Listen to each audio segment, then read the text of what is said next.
What's been your biggest surprise since being involved in franchising as a franchisor CEO? How long do we have?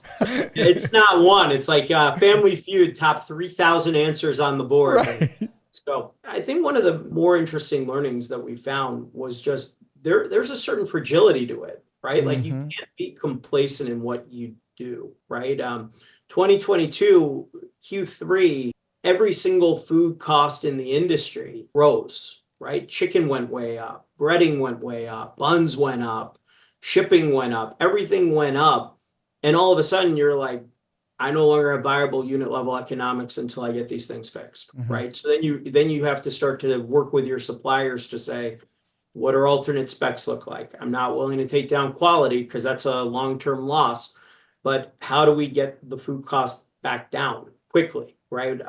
Labor goes up to $20 plus an hour in California. Guys, like my labor's out of whack now. How do we get it back down, right? So Right. then you have to work on tech tools to make that happen. The number one thing that will kill you in a franchising industry, in my mind, is complacency. We're only as good as this 4-week cycle, right? And you always need to be looking out for what are alternatives, how do you get better. We say it in our board meetings all the time. We have zero sacred cows except for the franchisee's unit level economics, Mm. right? That is ultimately the pulse of the business. So if that means we need to look at alternate suppliers, or if that means we need to look at changing specs, or if that means we need to innovate so we have better mix. But I think any franchisor that's not mindful of that fragility is going to get themselves into a lot of trouble very quick. Yeah. I love that you said complacency was the number one thing. I think that whether it's an NBA champion, NHL, Stanley Cup winner, World Series champ, or NFL Super Bowl winner would say that the reason why their team didn't repeat was because of complacency. Yeah. There's a lot to be said in that. 100%. And look, same thing there. You know, the littlest of things change a team. The littlest of things change a franchise system.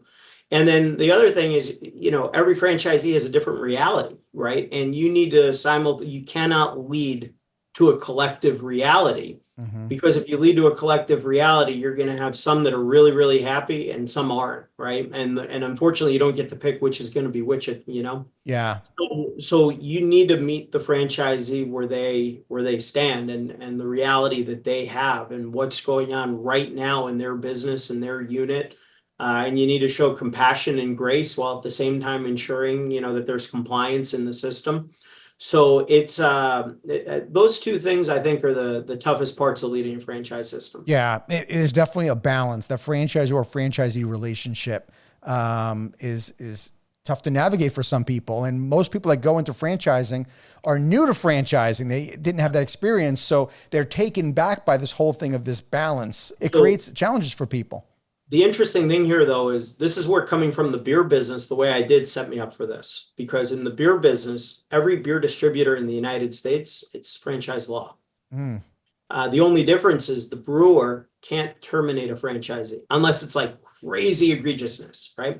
And along the same lines, the franchisee isn't going to terminate their franchisor because there's only two or three players in the marketplace. You would literally be handing to your number one competitor the line. So you're sort of married forever in the beer business, Okay. franchisor and franchisee. And if you're married forever and there's no way out, then you really, really need to get very, very focused and dialed in on, okay, what does our communication protocol look like, right? How do we make sure that we stay between the 40s together? How do we make sure we both win together? How do we make sure that when problems arise, because they will arise, there's a safe conduit in order to say, time out, we need to talk, let's huddle up, right? Hmm. I think working in the alcohol industry prior to this, you know, the QSR chicken industry is really what set me up anyway for this to be the experience it's been so far. Sure. No wonder you were the right man for the job then. Went from Budweiser to fried chicken. It's all the same continuum, right? True. Josh, what are some of the trends that you're seeing in the industry? I think from a franchising industry perspective, people are a little more cautious than they were 3 years ago. As interest rates have risen, as capital's become a little harder to find, people are a little bit more cautious. People are not necessarily building 2, 3, 4 units simultaneously. Hmm. They're being a little bit more cautious. I think the second one is there's a new kind of focus on tech that wasn't there just a few years ago. In the past, it was, yeah, we do all this tech stuff, right? Now you have franchisees calling saying, I need you to figure out ways to get labor out of my store. I need you to figure out ways to make it easier for me to run my business, et cetera. I think there's a speed component, and I think that there's this notion of tech now truly has to be an enabler. Because at the end of the day, right, if it's occupancy, food, and labor. If those three numbers are green, I like your chances of making good four-wall EBITDA, right? If those numbers are yellow or red, I don't like your chances of making great four-wall EBITDA, right? And with all the building materials higher than they were a couple of years ago too, if you're not looking at your cost to build, you're going to mess up someone's cash-on-cash conversion. That's going to slow them down in their development too. It's those two numbers, right? This is really a math game. And I think the savvier operators on both the Zor and Z side recognize this is a math game first. Yeah. Let's surprise some people with how technology plays a role in a chicken franchise. I mean, it could be from numerous directions.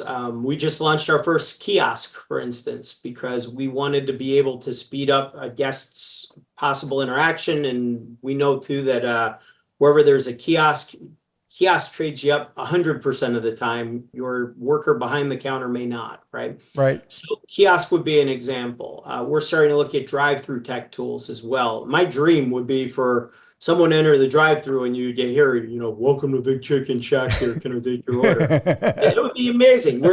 I've talked to enough drive-through AI companies. I think the tech is really like 18 to 24 months out from being affordable. Right. You can do it right now if you don't care about the budget, but we care about the budget, right? So, drive-through AI is going to become a big thing. The aggregation of third-party data, whether that's DoorDash, Uber Eats, et cetera, key thing. Restaurant loyalty. We're so far behind other industries in loyalty, how loyalty progresses. We feel like we're with the best company in that area. We're with a company called Thanks.